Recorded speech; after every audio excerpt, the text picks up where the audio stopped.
Welcome back to my channel CAD CAM mentor. SolidWorks का आज का हमारा ये ट्यूटोरियल नंबर 16 है।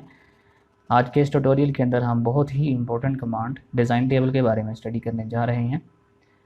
डिज़ाइन टेबल दरअसल एक ऐसा फीचर है जिसके अंदर एक्सेल की शीट के ऊपर आप फीचर के डाटे को कलेक्ट करते हैं और उन डाटाज को आप ग्रुप की शक्ल में अरेंज करके उनके अंदर एडिटिंग करते हैं।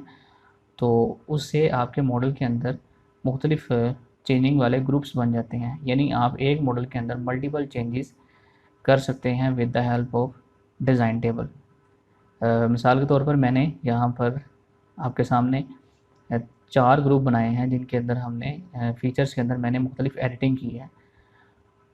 तो जैसे ही मैं दूसरे फीचर को जो हमारा टेबल है उसको ऑन करता हूँ तो हमारे फीचर के अंदर चेंजिंग हो जाती है।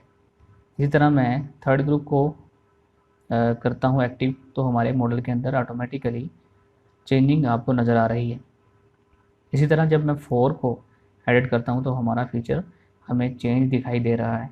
तो इस तरह आप एक मॉडल बनाकर उससे मुख्तलिफ जो अगर आपको ज़रूरत महसूस होती है उसके डिज़ाइन के अंदर चेंजिंग करने की, तो आप एक्सेल शीट या डिज़ाइन टेबल की मदद से उसके अंदर मुख्तलिफ चेंजिंग कर सकते हैं। तो डिज़ाइन टेबल में हम ऐसा कर कैसे सकते हैं, तो आज के ट्यूटोरियल के अंदर हम यही स्टडी करने जा रहे हैं। तो स्टार्ट करते हैं। सबसे पहले मैं एक फ़ाइल ओपन करूँगा। सी के अंदर जाकर यूज़र्स में public documents SolidWorks 2018 samples tutorials, और यहाँ से हम सेलेक्ट करेंगे डिज़ाइन टेबल्स। यहाँ से हमारी जो फाइल है ट्यूटर 1 इसको हम सेलेक्ट करेंगे तो हमारा मॉडल इंपोर्ट हो चुका है। अब सबसे पहले हम इसकी डायमेंशन को फीचर्स की डायमेंशन को देखेंगे। तो उसको देखने के लिए हमें एनोटेशन के अंदर आकर राइट क्लिक करना है और शो फीचर डायमेंशन इस ऑप्शन को चूज़ करना है।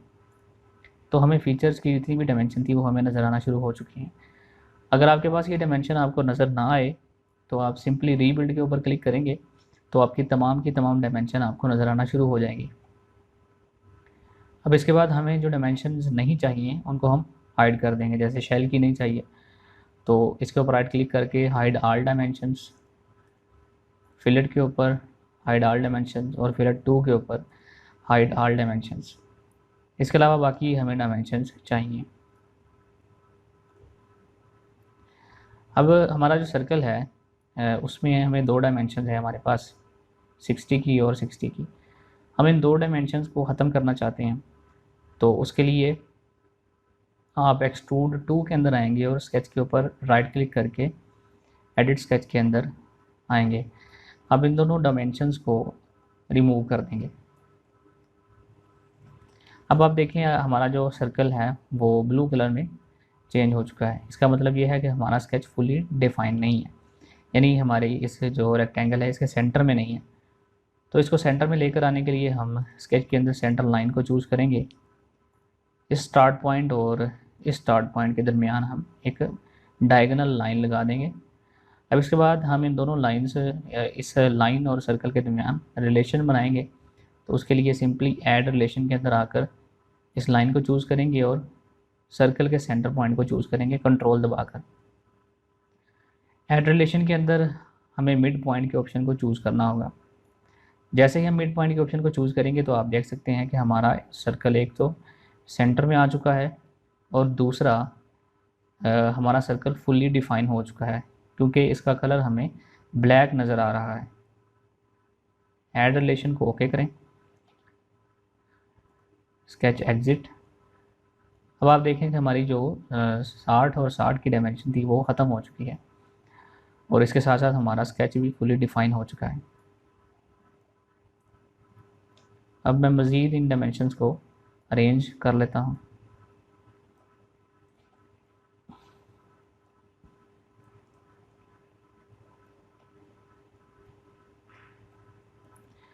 दूसरा इसमें देखें कि जैसे ही मैं जूम करता हूँ तो हमारी डायमेंशन का स्केल चेंज नहीं होता।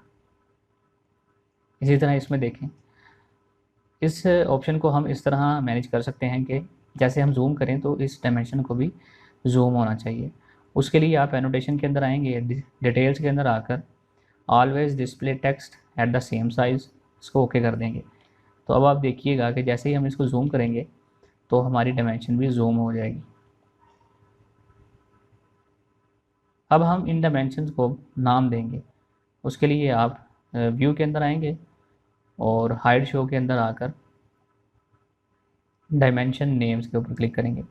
तो अब इनमें डायमेंशंस के जो नेम हैं वो D1, D2 और D3 हैं, इनको हम चेंज कर सकते हैं। चेंज करने के लिए आप सिंपली डायमेंशन के ऊपर क्लिक करें, प्रॉपर्टीज़ मैनेजर के अंदर प्राइमरी वैल्यू आएगी, यहाँ पर आप जो भी नाम देंगे उस डायमेंशन का नाम वो सेट हो जाएगा। फ़िलहाल मैं इसको नाम A दे देता हूँ,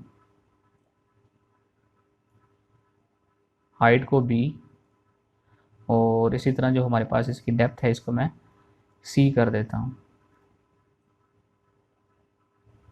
इसके बाद जो हमारी नोब है इसको मैं D कर देता हूँ, और इसकी जो डेप्थ है इसको मैं E सेट कर देता हूँ। होल्ड आया, इसको मैं F कर देता हूँ, और जो हमारे पास फाइनल में रेडियस है इसको मैं G के ऊपर सेट कर देता हूँ। तो इस तरह आप डायमेंशन को मुख्तलिफ नाम देंगे। नाम देने के बाद अब बारी है डिज़ाइन टेबल को इंसर्ट करने की।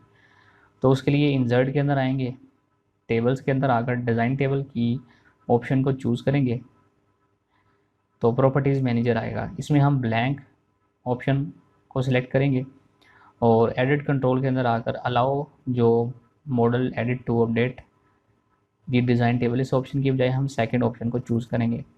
न्यू पैरामीटर्स और न्यू कॉन्फ़िगरेशन, इन दोनों ऑप्शंस को अनचेक करके ओके कर देंगे। डिज़ाइन टेबल बनाने के लिए आपके पास कंप्यूटर के अंदर माइक्रोसॉफ्ट एक्सेल जो है वो इंस्टॉल होना चाहिए। अगर वो इंस्टॉल नहीं होगा तो आप इसके ऊपर काम नहीं कर सकते। तो जैसे ही आपके पास ये शीट ओपन होगी तो उसके अंदर इस तरह का डिज़ाइन टेबल फॉर ट्यूटर 1 लिखा होगा और फर्स्ट इंस्टेंस लिखा होगा। अब आपको किसी भी जगह पर क्लिक नहीं करना, सिर्फ़ और सिर्फ आपको इस डायमेंशन के ऊपर क्लिक करना है। जैसे ही आप इस डायमेंशन के ऊपर क्लिक करेंगे तो एक्सेल की शीट के अंदर वो डायमेंशन इंसर्ट हो जाएगी और इसका नाम A आप यहाँ पर देख सकते हैं।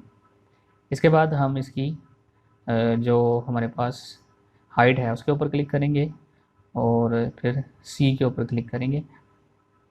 इसके बाद हम D, फिर हमारे पास आएगा E और उसके बाद F, और F के बाद हम क्लिक करेंगे G के ऊपर। तो हमने इनकी वैल्यूज़ को एक्सेल की शीट के अंदर इंसर्ट कर लिया।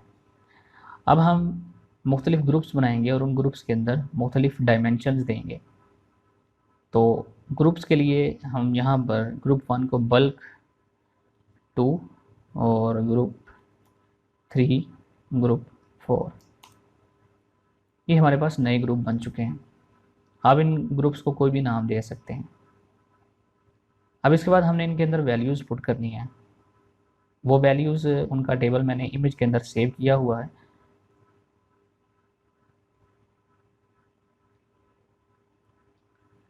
तो इन वैल्यूज़ को हम पुट करेंगे। ए के अंदर हमने बल्क 2, बल्क 3 और बल्क 4 रखा। अब बी के अंदर आएंगे हम, और इससे पहले सॉरी मैंने क्लिक कर दिया, मुझे क्लिक नहीं था करना चाहिए। तो अब हम इसके लिए हम दोबारा जो हमारे पास है डिज़ाइन टेबल उसके अंदर आएंगे और उसकी एडिट टेबल के ऑप्शन को चूज़ करेंगे। अगर आपसे गलती से ऐसा हो जाए तो आप एडिट टेबल करके दोबारा अपने टेबल को वापस ला सकते हैं।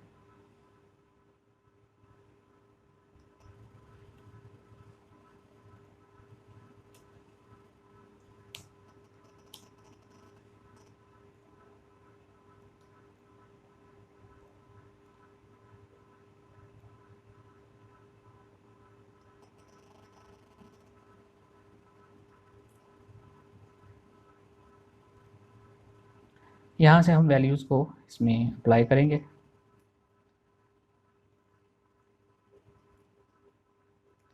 तो हमारे पास जो बी में है वो 120, 90 और 120 है, तो 120, 90 और 120।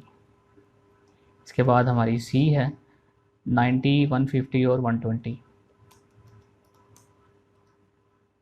इसके बाद हम बी के अंदर जो हमारी डी की वैल्यूज़ हैं उनको देखेंगे, 30, 15 और 90। अब हम ई की वैल्यू देखेंगे, 15, 16 और 30। ई की वैल्यू है हमारे पास, अब हम एफ़ की वैल्यूज़ को देखेंगे, 15, 15 और 60। हमारे पास जी की वैल्यूज़ हैं जो कि 15 है, 30 है और 25 है। तो इस तरह हमने अब इसके बाद हमारी एच की वैल्यूज़ हैं जो कि है 15, 30 और 25। 15, 13 और 25।